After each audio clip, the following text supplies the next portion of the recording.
Hello आज आम षष्ठ श्रेणी सरस्वती हिंदी भाषा सोपानर द्वितीय अध्याय गुरु दक्षिणार अभ्यासर प्रश्न उत्तर गुड़िक आलोचना करवा। तो प्रथम प्रश्नटी थिला निम्नलिखित प्रश्न के उत्तर लिखिए। तो निम्नलिखित प्रश्न के उत्तर लिखिए अर्थ है तले दि जाइथिबा प्रश्न गुड़िकर उत्तर लेख। करे कौन दी प्रश्न ना व्यास पूर्णिमा किस महापुरुष के नाम पर आधारित है। तो व्यास पूर्णिमा केउ महापुरुषों नाम उपरे आधारित अटे। उत्तर रे तमे लिखिब व्यास पूर्णिमा महर्षि व्यास के नाम पर आधारित है। तमे एई भली हिंदी रे तमे उत्तरटी लिखिब। तार ओडिया अर्थ है व्यास पूर्णिमा महर्षि व्यासदेव नाम उपरे आधारित। खरे देला गुरु पूर्णिमा कब मनाई जाती है। तो उत्तर रे तमे कौन लिखिब ना यार ओडिया अर्थ होची गुरु पूर्णिमा केबे पालन करा जाए। तो उत्तर रे तमे लिखिब हर साल आषाढ़ पूर्णिमा को गुरु पूर्णिमा मनाई जाती है। तो यार ओडिया अर्थ है प्रति वर्ष आषाढ़ पूर्णिमा रे गुरु पूर्णिमा पालन करा जाए। ग प्रश्न देला हर किसी व्यक्ति को गुरु नहीं मान सकते क्यों। यार ओडिया अर्थ प्रत्येक लोकों को गुरु बा शिक्षक रूपे मानि पारिबा नाही काहेकि। उत्तर तमे लिखिब शास्त्रकार द्वारा वर्णित गुरु के लिए आवश्यक सद्गुणों को किसी एक ही व्यक्ति में पा सकना असंभव सा है, इसीलिए हर किसी व्यक्ति को गुरु नहीं मान सकते। यार ओडिया अर्थ हेउजी शास्त्रकार द्वारा रचित शास्त्र रे गोटिए गुरु जेउ सब गुणर अधिकारी हेबा उचित केउ सब नुहे जेउ सब गुणर अधिकारी हेबा उचित ताहा लिखा जाइछि। जड़े गुरु तांकर को गुण हेबा दरकार से जड़े शांत स्वभाव हेबा दरकार से सरल थिबे निष्कपट थिबे धैर्यवान थिबे निस्वार्थपर थिबे सहन शक्ति तांका भीतर अत्यधिक थिबो समस्त को एका समान देखुथिबे बुद्धिमान थिबे विवेकी थिबे समस्त को से समान दृष्टि देखुथिबे स्नेहवान थिबे प्रेमवान थिबे एवं से तांकर एई सब गुण थिबा दरकार। तो इत्यादि गुण केवल जड़े लोक पाखरे पाइबा ए जुगरे असंभव बोली मने हुए। माने जड़े व्यक्ति ए सब गुणर अधिकारी होइथिबे एमिति भाबिबा एमिति आमे कल्पना करि पारंती नाही ए जुग अनुसार। किंतु आग जुगरे कौन थिला आग जुगरे समस्त लोक कौन थिले सत्य जुगर आत्मा थिले तांका हृदय निर्मल थिला स्वच्छ थिला पवित्र थिला। वर्तमान को जुग वर्तमान होची कली जुग घोर कली जुग जो सब कली झगड़ा हुए जोठी लोक माने अन्यर निंदा करंती केबे कहार प्रशंसा करंती नाही सबले अन्य को केमती नीचा देखिबे सेमती से भावुता समस्ते सेमती नुहे प्राय जगार एमती होता है। से आम साधारण भाव में कौन व्यक्ति को सहजरे आम ग्रहण करें नहीं जदि जड़े किए भल भल भी थे भल लोक तो अच्छा से संसार चली नथिले तो केवे चली न था। तमें मैंने भी बहुत भल पिला तम मन जदि यही भाव में सब गुण गुड़िक रखिब ताहले तमें दिने ना दिने बड़ मनीष हम। तेणु एठी कौन कहुई ना जड़े लोक भितर यही सब गुण रहिले से जड़े गुरु बोली विवेचित हेबे जोटा कि शास्त्रकार लिखा शास्त्र रे लिखा जाइछि। तो यही सब गुण जड़े व्यक्ति पाखरे पाइबा असंभव बोली मन हुए से सबु व्यक्ति को गुरु बोली ग्रहण करिहेब नाही।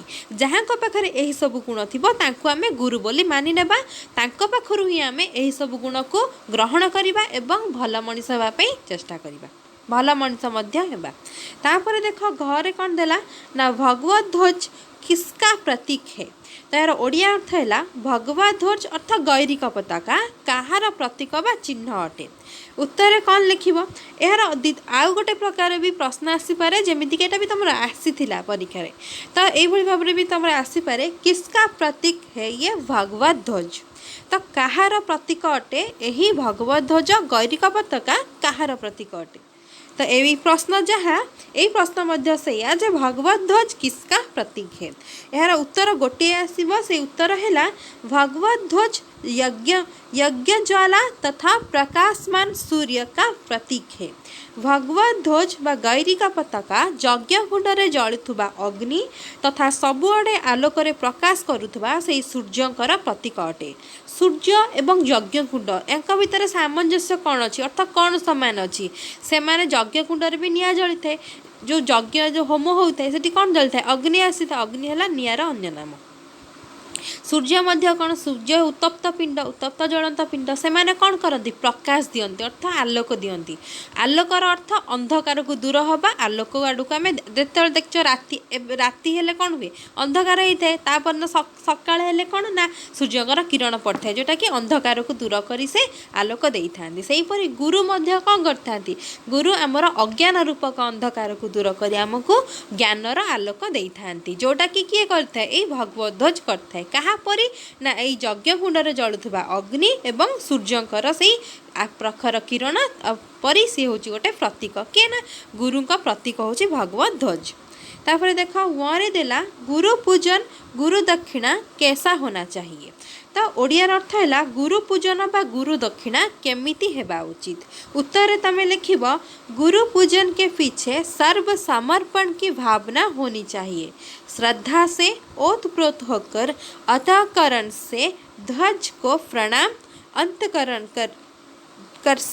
करण से ध्वज को प्रणाम कर केवल एक फूल अर्पण करे तो भी काफी है।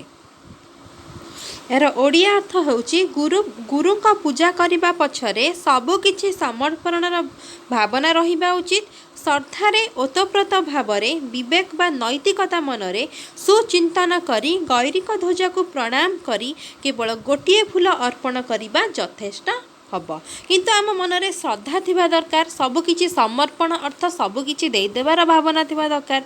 तमें धर मनकर पैसा देना तापर भाविल जे मु कहीं देली मो न देथिले था सेमिति भावना रखिबनी से पैसा जाइकिना तुम राष्ट्रर काम अर्थात तुम देशर विभिन्न काम आसूची जोटा कि देशर मंगलमय मंगल देशर मंगल हम से सब कम आसूची। तापर देख चरे कौन देला ना इस पर्व से आपको क्या शिक्षा मिलती है। यार अर्थ है यही पर्व आपण को बा तुमको कौन शिक्षा मिलूँ तुम कौन शिक्षा पाउच इस पर्व माने यही विषय। उत्तर लिख इस पर्व से हमें ये पर्व माने जो आम पालन कर गुरु पूर्णिमा ये गोटे पर्व हिसाब से तो यही पर्व तुम कौन शिक्षा पाउच। इस पर्व से हमें ये शिक्षा मिलती है कि सभी लोगों के मन में त्याग और समर्पण भावना होना बहुत ही जरूरी है। तो यही पर्व आम कौन शिक्षा पाती ना यही पर्व आमको यही शिक्षा मिले समस्त लोक मान मनरे त्याग समर्पणर भावना रहिबा बहुत आवश्यक। केवल यही क्षेत्र में नुहे सबु क्षेत्र में तुम जो सब क्षेत्र में तुम आगू काम कर बर्तमान भी तुम जो सब घरे धर काम कर पाठ पढ़ुच तो सेटार मध्य तुमर मन कौन से पाठरे रहिबा दरकार। तुम जदि घर काम कर तुम बापा माँ सेवा कर तुम मन समर्पणर भावना तुम काम कर जेपरिक बाध्यबाधकता न करिकिना मु मो बापा माँ काम कर से खुशी हे तो देह देह भल रही तुम माँ घर सब कम करुँगी तुम जदि साहाय्य कर समर्पण भावना नहीं कि ताहले कौन हम मन कौन आस मो झी मो पुओ से मत साहाय्य कर मो कथा को माने मत देखुं मुझे कम कर आसे मैंने साहाय्य कर मन मो प्रति भल पाइबा अच्छी स्नेह अच्छी तुम मनरे भी से भावना आसो तुम चिंताधारा बहुत उन्नत हम तुम बापा माँ को समस्त को गुरुजन मान को सान भाई भौणी मान को स्नेह आदर कर कम साहाय्य कर निजे भल पाठ पढ़ एवं देशर उन्नति कर। देख 2 नंबर प्रश्न देला खाली स्थान को पूरा कीजिए। यार अर्थ है खाली स्थान गुड़िक पूरण करवा। प्रश्न दिला हमारे राष्ट्र में डैश की महत्ता अत्यधिक बताई गई है। तो आम देश में कहार महत्व अधिक बोली कह जाए। यार उत्तर कौन हम ना गुरु की अर्थात गुरुंकर महत्व अधिक बोली कह जाए। खरे देला त्याग की भावना से सर्वस्व डैश करना चाहिए। तो त्यागर भावना रे सर्वस्व कौन करवा उचित। उत्तर हम समर्पण समर्पण करवा उचित। गौर दिला पूजा करके धन रूप से अर्पण करना समर्पण भावना का डैश है। पूजा रूपरे पूजा करी धन रूपरे बा पैसा और टंका एटा पैसा टंका अर्पण देबा बा समर्पण करिबा र भावना कौन अटे ना सेटा दृश्यमान स्वरूप अटे अर्थात देखा जाउथबा स्वरूप बा प्रतिरूप अटे। घर दिला हम तन मन धन से इस गुरु के गौरव के लिए डैश होने का संकल्प करते हैं। आमे शरीर मन पैसारे गुरुंकर गौरव पाई डैश हेबा पाई संकल्प अर्थ प्रतिज्ञा करबा उचित। उत्तर हम उद्यमशील है प्रयत्नशील बा यत्नवान हेबा उचित। 3 नंबर प्रश्न है विलोमी शब्द लिखिए। विलोमी शब्द है विपरीत शब्द लेख। जेपरी है योग्य, योग्यर विपरीत कौन हम? योग्य है योग्य, तार विपरीत हम अयोग अर्थ अयोग्य। सेपरी निर्माण, निर्माण विपरीत हम ध्वंस। निर्माण ओडिया होची निर्माण, ध्वंस है ध्वंस। अंधेरा है उजाला, तो अंधार आलोक। सेपरी हम धनी निर्धन, धनी गरीब। सेपरी आ गोटे देइछि कम ज्यादा बा अधिक हम, कम रा अधिक। संभव रहब असंभव, तो संभव हम असंभव। तापर देखो 4 नंबर प्रश्न देला वचन बदलिए अर्थ वचन बा वचन बदला। जदि एक वचन थिबो ताले ताकू बहुवचन करिवो, तो ए वचन रो एक वचन रो बहुवचन रे परिणत करिवो। तब देइछि कोन देइछि सब वचन ना रास्ता, रास्ता रहब रास्ते अर्थ रास्ता, रास्ता गुड़िक। सेपरी रुपया रुपे, टंका बहुत टंका। सेपरी कपड़ा लुगा कौन हम? कपड़े, तो लुगा गुड़िक। बच्चा, बच्चा रहब बच्चे, पिला पिला माने। पैसा, पैसा रहब पैसे, पैसा बहुत पैसा। पौधा हम पौधे, छोट गछ छोट गछ गुड़िक।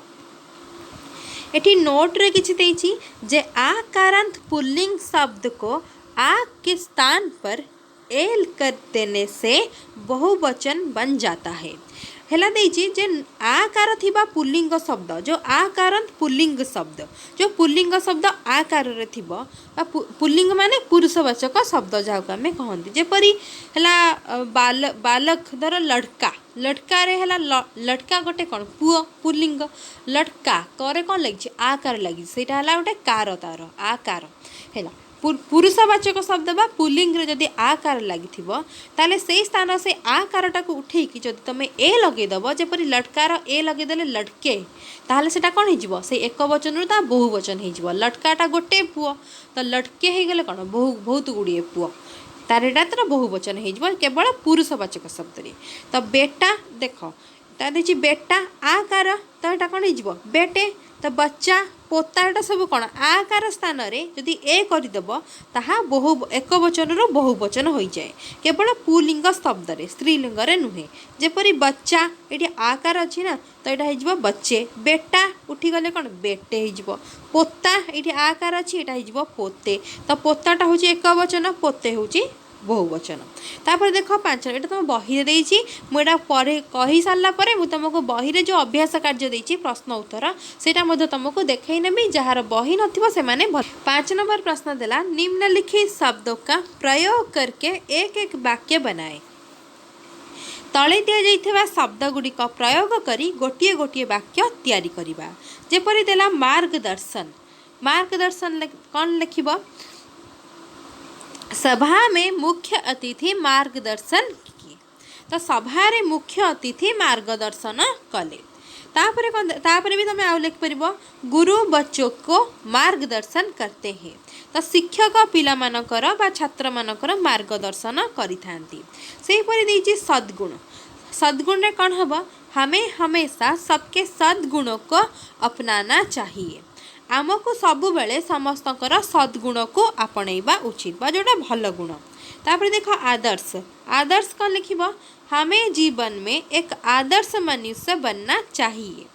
आमको जीवन में गोटे आदर्श मनुष्य बा मनुष्य रूप रे हेबा उचित, बनिबा बा तैयारी हेबा उचित। तापर हेला प्रेरणा, प्रेरणा हेला जीवन में सफल होने के लिए मुझे अपने पिता से प्रेरणा मिली।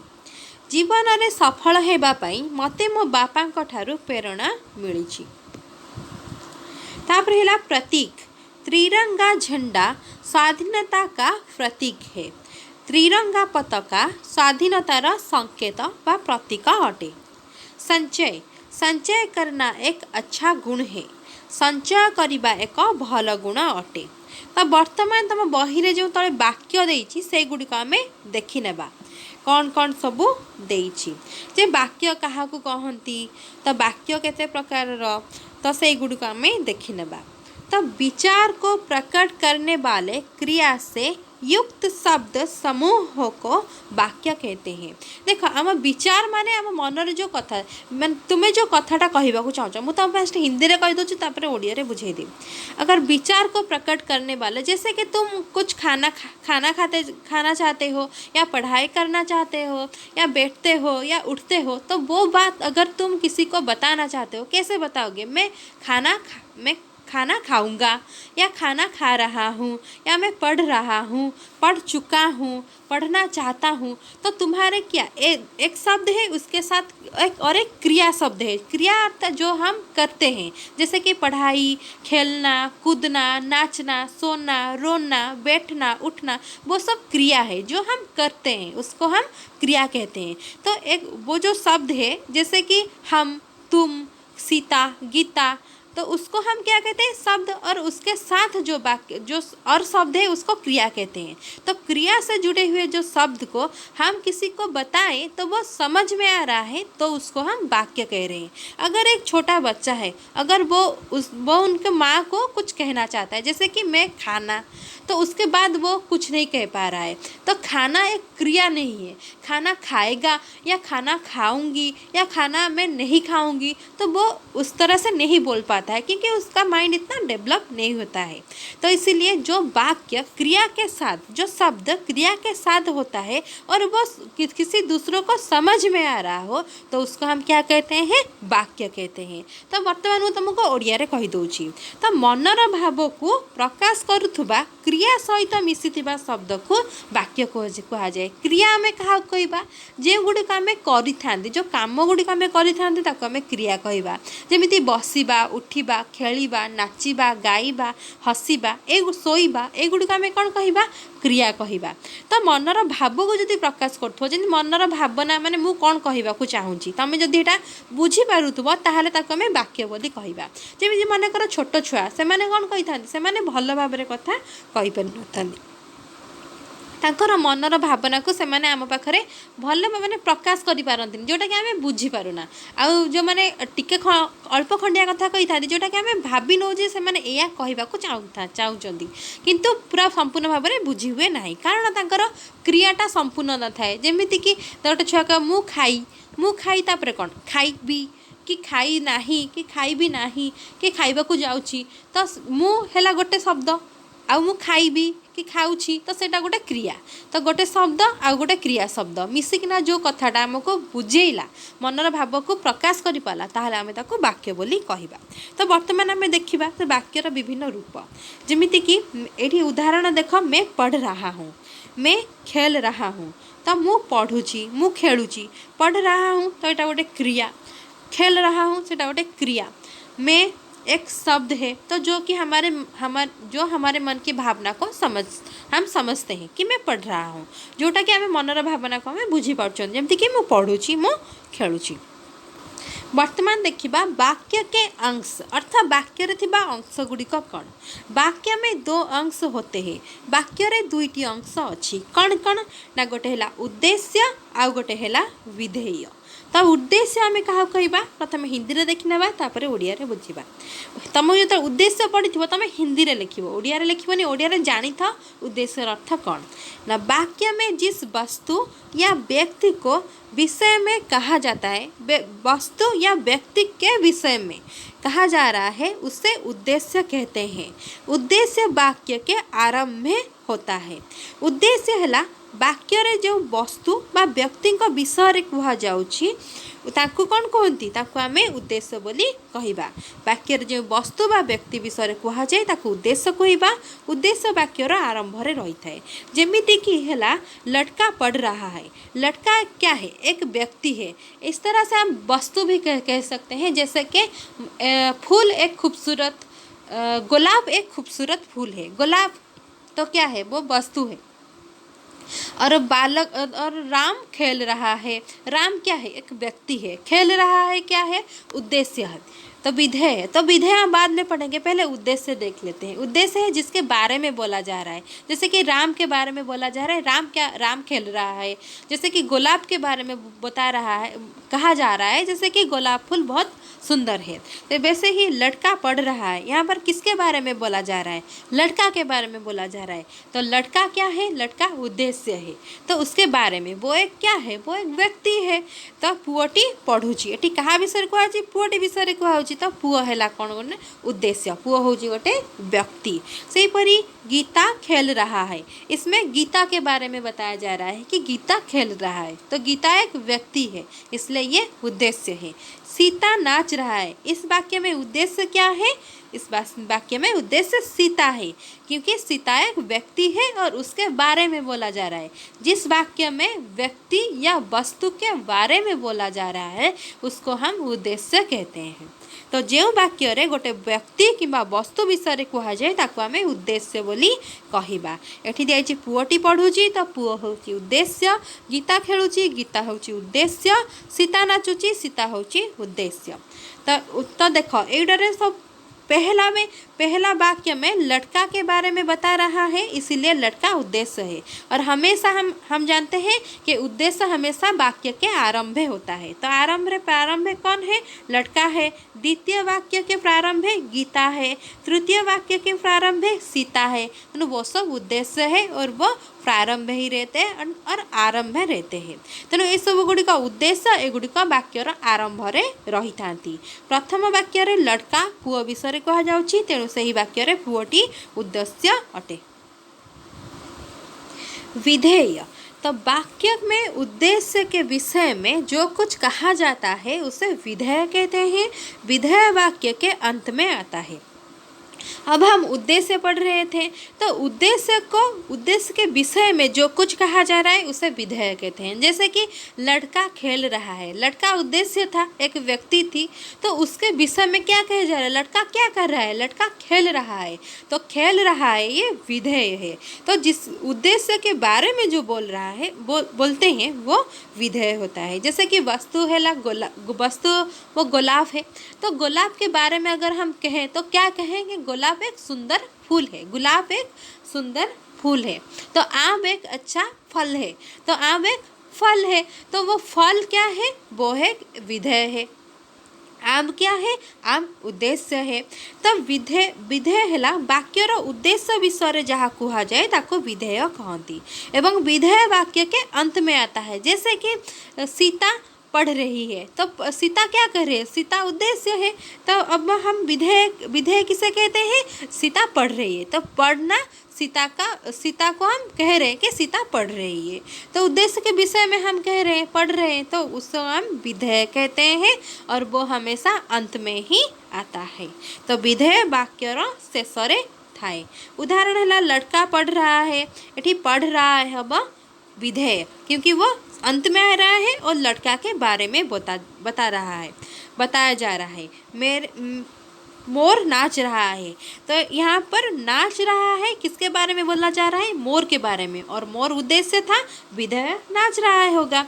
गीता खेल रहा है, यहाँ पर खेल रहा है होगा विधेय, क्योंकि वो गीता के बारे में बोला जा रहा है। पहले वाक्य में लड़का उद्देश्य है। लड़का क्या कर रहा है? पढ़ रहा है। पढ़ रहा है ये लड़का के बारे में बता रहा है, इसीलिए विधेय कहते हैं।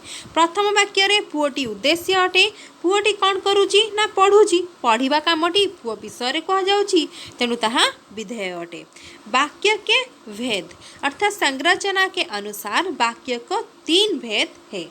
वाक्यर भेद बा प्रकार भेद, तो गठन अनुसार वाक्य 3 प्रकार अटे। कौन कौन वर्तमान आमे ताहा देखिबा। से के सरल वाक्य, संयुक्त वाक्य, मिश्र वाक्य। तो सरल वाक्य, यौगिक वाक्य, संयुक्त माने जोड़ा जोड़ा हेतिबो, आ गोटे वाक्य जोड़ा हेतिबो। सरल माने सिंपल केवल गोटिए वाक्य होइतिबो। मिश्र वाक्य माने विभिन्न प्रकार वाक्य मिसितिबो, तेणु ताको आमे मिश्र वाक्य कहिबा। तो देखिबा सरल वाक्य आमे कहा कहिबा ना, ऐसा वाक्य जिसमें एक ही क्रिया एवं एक ही कर्ता हो, या जिस वाक्य में एक ही उद्देश्य एवं एक ही विधेय होता है वो वाक्य सरल वाक्य कहलाता है।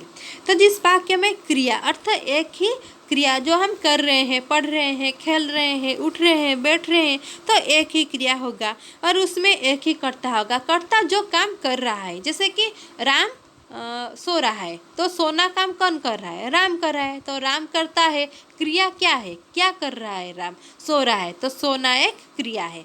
तो राम एक कर्ता हुआ, क्रिया सोना हुआ, तो राम सो रहा है वो वाक्य क्या हुआ? सरल हुआ, क्योंकि एक ही कर्ता रहा और एक ही क्रिया रहा। उसको हम क्या क्या कहते हैं? राम को हम उद्देश्य कहते हैं, तो एक ही उद्देश्य था। एवं राम सो रहा है तो राम के बारे में अर्थात उद्देश्य के बारे में हम बता रहे हैं, तो वो विधेय था। तो एक ही उद्देश्य था, एक ही विधेय था, इसीलिए हम उसको सरल वाक्य कहते हैं। तो सरल वाक्य एमिति वाक्य जो गोटे क्रिया एवं गोटे कर्ता थाए किंबा जो वाक्य गोटे उद्देश्य एवं गोटे विधेय थाए से वाक्य को सरल वाक्य कहुए। जमीती कि राम खेलुची, क्रिया कौन ना जो सब आम कम करते आम क्रिया कहती। खाइबा, बसवा, उठा, शोवा, नाचवा, गाइबा, ये सब आमर क्रिया। मनकर राम खेलुची बा राम शोइची, तो राम एठी कौन है? जी काम को करे ताको आम कर्ता कहवा। तो राम एठी काम करुची, को काम करुची? शोइबा काम करुची, तेणु राम कर्ता है। केतटा कर्ता रहा? गोटे कर्ता रहा। तो कौन काम करुची? से शोची, शोची गोटे गोटे क्रिया, तेणु केतटा क्रिया है? गोटे क्रिया है। तो जो वाक्य गोटे क्रिया गोटे कर्ता थाए ताको आम सरल वाक्य कहवा। ता सहित देख राम हूँ ये उद्देश्य, अर्थ राम एठी जड़े व्यक्तिर नाम है, तेणु से कौन है? उद्देश्य है। तो उद्देश्य कौन करुच्ची ना शोची, तेणु से तार विधेय। तो केतटा विधेय अच्छी? गोटे विधेय अच्छी। से वाक्य गोटे उद्देश्य थिला, गोटे विधेय थिला, ताको आम सरल वाक्य कहवा। एठी किछि उदाहरण देछि देख। गुरु साक्षात ईश्वर के स्वरूप है। गुरु साक्षात ईश्वर स्वरूप अटंती। तो गुरु होती कर्ता, कौन कर्ता ना सी कौन ना ईश्वर स्वरूप, तेणु ये क्रिया एवं ता सहित गुरु होती उद्देश्य एवं गुरु है जड़े व्यक्ति एवं सी कौन कर ईश्वर स्वरूप अटंती, तेणु से विधेय। तो गुरु विषय कहुई, तेणु यह गोटे सरल वाक्य। तापर देख अमित खाना खाता है। अमित खाना खाता है, तो ऊपर दिए गए उदाहरण में जैसा कि आप देख सकते हैं कि एक ही उद्देश्य अर्थात कर्ता एवं एक ही विधेय अर्थात क्रिया है। ऊपर दिया जाइथिबा उदाहरण है जेमिति कि तुम माने देखि पारुथिबो कि गोटे उद्देश्य अर्थात कर्ता जणे एवं गोटे विधेय अर्थात क्रिया गोटे अच्छी। जमीती अमित खाद्य खाऊँगी, अमित हूँ उद्देश्य, ता सहित अमित निजे कर्ता, कारण सी गोटे कम कर कौन काम कर खाइबा काम कर खाऊँगी। तो खाइबा हूँ कौन सॉरी खाद्य नुहे खाऊँगी, खाऊँगी है कौन गोटे क्रिया, ता सहित खाऊँगी गोटे उद्देश्य। तापर देख संयुक्त वाक्य परिभाषा। संयुक्त वाक्यर परिभाषा कौन? तो संयुक्त वाक्य में दो या दो से अधिक सरल वाक्यों को और एवं तथा या अथवा इसलिए अतः फिर भी तो नहीं तो किंतु परंतु लेकिन पर यदि का प्रयोग करके जोड़ा जाता है। तो संयुक्त भाषार परिभाषा वाक्यर परिभाषा कौन ना संयुक्त वाक्य दुईटा किंबा दुई रु अधिक सरल वाक्यर जोग कराइथिबो। कहा द्वारा जोग कराइथिबो ना एवं किंबा तथा एथिपाई एणु तो पुणी ना तो किंतु परंतु एथिपाई। तो एगुड़िक सब जोड़ा होना कौन हो दीटा सरल वाक्य को मिसिक आ गोटे वाक्य बनाइथिबो, ताको आमे संयुक्त वाक्य कहवा। जैसे संयुक्त वाक्य में दो या उससे ज़्यादा सरल वाक्यों को हम जोड़ते हैं। किसके साथ जोड़ते हैं ना और के साथ, एवं के साथ, तथा के साथ, अथवा के साथ, इसीलिए, फिर, तो, नहीं, इसके साथ हम जोड़ते हैं। उसको हम क्या कहते हैं? संयुक्त वाक्य कहते हैं। तो संयुक्त वाक्य संयुक्त वाक्य रे दुई बा दुई रु अधिक सरल वाक्य को आउ एवं तथा अथवा या किंबा एथिपाई पुणी नुहे किंतु परंतु लेकिन आदिर प्रयोग होइकी वाक्यटी जोड़ा जाइए, ताकू संयुक्त वाक्य कहा जाए। उदाहरण देख, मैं आया और वो गया, वह सुबह सुबह आया और शाम को लौट गया। वो सुबह सुबह गया, वह सुबह गया और शाम को लौट आया। तो जैसा आप एटा देखो ये उदाहरणटा जो मैं आया और वो गया, मैं आया वह गया, इसमें ये एक सरल वाक्य है, मैं आया वह गया, ये दूसरा सरल वाक्य है। दो वाक्यों को कौन जोड़ रहा है? और के साथ हम जोड़ रहे हैं। तो जैसा कि आप ऊपर दिए गए उदाहरण में देख सकते हैं कि यहाँ पर दो सरल वाक्यों को सरल और स्वतंत्र माने स्वतंत्र जो वाक्य किसी और के साथ ना जुड़ा हो, वो खुद ही स्वाधीन हो, स्वतंत्र हो, खुद ही वो किसी की खुद ही माने भावना का परिभाषा बन चुका हो, खुद ही एक वाक्य हो, उसको हम स्वतंत्र कहते हैं, किसी के ऊपर निर्भर ना हो। तो सरल और स्वतंत्र वाक्यों को जोड़ा जा रहा है। ये दोनों वाक्य का जोड़ने के लिए और संयोजक का प्रयोग किया गया है। तो ये कौन कहिला ना जे तमें देखि ऊपर जो वाक्य दि जाइए सेटा कौन है? दुईटी सरल वाक्य एवं ताको जोड़ा जाइए। तो ये दुईटी वाक्य को जोड़ापी कौन जोग कराई ना? और जोग करा जाइए। जमी मु आसिली आउ सी गला, जमीती कि तुम्हें मैंने ऊपर दिया उदाहरण में देखिपुव कि एठारे दुईटी सरल वाक्य को जोड़ा जाइए। दुईटी सरल वाक्य को जोड़ापी आउर प्रयोग होइछि। तो बर्तमान हम देखिए, तो सरल वाक्य जानीपार, अब जो संयुक्त वाक्य जानीपार जे दुईटी दोनों सरल वाक्य को हम किसी और किंबा किंतु परंतु से जोड़ते हैं, उसको हम क्या कहते हैं? संयुक्त वाक्य। इसीलिए तो उसका नाम संयुक्त है। संयुक्त माने जोड़ना। दो सरल या तीन सरल वाक्य को हम किसी के साथ जोड़ते हैं, एवं परंतु किंतु और इसके साथ हम जोड़ते हैं, इसलिए उसका संयुक्त वाक्य कहते हैं। तापर वर्तमान हमें कौन देखा? मिश्र वाक्य की परिभाषा। तो मिश्र वाक्य क्या है? ऐसा वाक्य जिसमें सरल वाक्य के साथ साथ कोई दूसरा उपवाक्य भी है, वो वाक्य मिश्र वाक्य कहलाता है।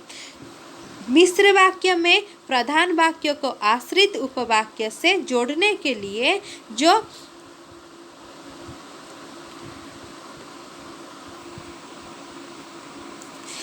मिश्र वाक्य में प्रधान वाक्य को आश्रित उपवाक्य से जोड़ने के लिए जो आपस में कि, जो, क्योंकि, जितना, उतना, जैसा, वैसा, जब, तब, जहाँ, वहाँ, जिधर, उधर, अगर, मगर, यदि, तो, यद्यपि, तथापि आदि का प्रयोग किया जाता है। तो मिश्र वाक्य की परिभाषा क्या है ना? जिसमें एक सरल वाक्य है, उसके साथ और एक सरल वाक्य हो सकता है या संयुक्त वाक्य भी हो सकता है। तो उस वाक्य को हम जोड़ते हैं, किसके साथ जोड़ते हैं? जैसा, वैसा, जब, तब, जहाँ, वहाँ, जिधर, उधर, उसको हम मिश्र वाक्य कहते हैं। तो उस एक क्या है? एक वाक्य है और उसके साथ उपवाक्य। तो दो उपवाक्य होता है। पहला उपवाक्य को हम प्रधान वाक्य कहते हैं, दूसरा उपवाक्य को हम आश्रित, अर्थ उसके ऊपर निर्भर होता है। वो दूसरा वाक्य पहला वाक्य के ऊपर निर्भर है, इसलिए उसको आश्रित कहते हैं। आश्रित का अर्थ है हम कहाँ पर आश्रय करते हैं किसी के, जैसे कि हम अभी हमारे घर में आश्रय हैं, हमारे माता पिता के पास आश्रय हैं, क्योंकि हम अगर वहाँ पर नहीं होंगे तो हम अकेले कहीं नहीं जा सकते। तो इसलिए हम किसी के ऊपर निर्भर हैं, इसलिए उसको क्या कहते हैं? आश्रित व आश्रय कहते हैं। तो मिश्र वाक्य ऐसा ही है कि वो दूसरे वाक्य पर निर्भर करता है। पहला वाक्य दूसरे वाक्य के ऊपर निर्भर करता है, तो उसे क्या जोड़ता है? कुछ शब्द जोड़ता है, जैसे कि जो, क्योंकि, जितना, उतना, उसको हम क्या कहते हैं? उस वाक्य को मिश्र वाक्य कहते हैं। तो मिश्र वाक्य जो वाक्य सरल वाक्य अन्य उपवाक्य, सरल वाक्य सहित आउ अन्य उपवाक्य मध्य थाए, सही उपवाक्य सरल वाक्य और संयुक्त वाक्य मध्य होता है। जो उपवाक्यटी प्रथमे तो गोटे सरल वाक्य रहा, तापर जो वाक्य गुड़िक रहा से गोटे उपवाक्य हो पारे। सही उपवाक्य गुड़िक कौन कौन हो पारे? सेटा आउ गोटे सरल वाक्य हो पारे, आउ गोटे संयुक्त वाक्य मध्य हो पारे। तो सही वाक्य गुड़िक से दुटा जो मिसी गले ताकू आमे कौन कहिबा? मिश्र वाक्य कहिबा। मिश्र वाक्यर प्रधान वाक्य सहित अन्य उपवाक्य को जोड़िबा पई जीए काहींकी जेमिति एतिकी जेपरी जेउटा सेमिति जेबे तेबे सेहिठारे जेउठारे एहिठारे जदि तथापि आदिर प्रयोग होता है। तो मिश्र वाक्य आम किसी उदाहरण देखने जमीती कि अमित ने वह घर खरीदा जो उसका चाचा का था। आ गोटे उदाहरण है, हम जिन गुरु की पूजा करते हैं उनके गुणों को भी अपनाना चाहिए। तो जैसा कि आप ऊपर दिए गए उदाहरण में देख सकते हैं कि इनमें दो उद्देश्य है एवं दो उपवाक्य है। इन दो उपवाक्य में अमित ने वह घर खरीदा, ये अगर प्रधान वाक्य है तो वो क्या आश्रित, ये प्रधान वाक्य है। एवं जो उसका चाचा का था, तो ये प्रधान वाक्य किसके वाक्य पर निर्भर है। हम ये नहीं समझ पा रहे हैं कि अमित ने वो घर खरीदा, तो उसके बाद क्या, जो घर उसका चाचा का था, तो ये वाक्य कंप्लीट हुआ अर्थात संपूर्ण हुआ। तो किसके वजह से, जो उसका चाचा का था, जो लगा, इसीलिए तो यह वाक्य क्या हुआ, उसके चाचा का था, ये वाक्य क्या हुआ, आश्रित वाक्य हुआ। जो चाचा का था, को क्या चाचा का था न, जो अमित ने वो घर खरीदा, तो वो आश्रित हुआ अर्थात उसके ऊपर वो आश्रा किया। आश्रा का अर्थ समझ में आ रहा है, जैसे कि वो उसके ऊपर निर्भर हुआ, तो इसलिए हम उसको आश्रित कहते हैं। जैसा कि हम जानते हैं कि जब वाक्य में दो उद्देश्य है, यहाँ पर दो उद्देश्य है। उद्देश्य अर्थात हमने पढ़ा था, उद्देश्य किसको कहते हैं, जिस वाक्य में व्यक्ति या वस्तु के बारे में बताया जा रहा है। जैसे कि अमित ने वो खरीदा, अमित एक व्यक्ति है, तो अमित जो चाचा का था, चाचा एक व्यक्ति है, तो वो क्या है, उद्देश्य हुआ। कितना उद्देश्य हुआ, दो उद्देश्य हुआ। और वो घर खरीदा, तो वो क्या हुआ, विधेय हुआ। तो चाचा का था, वो क्या हुआ, वो विधेय हुआ। तो वो दो उद्देश्य थे, यहाँ पर लिखा है। जैसा कि हम जानते हैं कि जब वाक्य में दो उद्देश्य होता है और दो उपवाक्य होता है। जैसे कि अमित वो घर खरीदा, वो चाचा का था, उपवाक्य हुआ। ये पहला उपवाक्य, ये दूसरा उपवाक्य। उपवाक्य होते हैं तो दो उपवाक्य होते हैं, तो वह मिश्र वाक्य होता है। अतः ये उदाहरण मिश्र वाक्य के अंतर्गत आएगा। तो अमित से घरटी को किणिला जेउटा तार दादांकर थिला। जेमिति कि तुमे माने ऊपर दिया जाइतिबा उदाहरण को देखि पारुथबो जे हमको दुईटी उद्देश्य एवं दुईटी उपवाक्य दिया जायछि। गोटे तला अमित, प्रथम वाक्यर उद्देश्य होछि अमित, द्वितीय वाक्यर उद्देश्य होछि दादा, एवं प्रथम वाक्यटी गोटे उपवाक्य, द्वितीय वाक्यटी गोटे उपवाक्य। तेणु एठी दुईटी उपवाक्य थिला, जेउटा होछि ताकू जोड़िला से दुईटी वाक्य को। तो प्रथम वाक्य प्रधान वाक्य, द्वितीय वाक्यटी आश्रित वाक्य।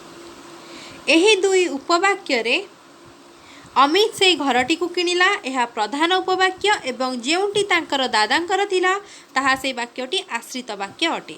जेमिति कि आमे जानिछंती जेबे वाक्य रे दुईटी उद्देश्य थाए, दुईटी उपवाक्य थाए, से वाक्यटी मिश्र वाक्य होइथाए। एणु एही उदाहरणटी मिश्र वाक्य रे जाउछि।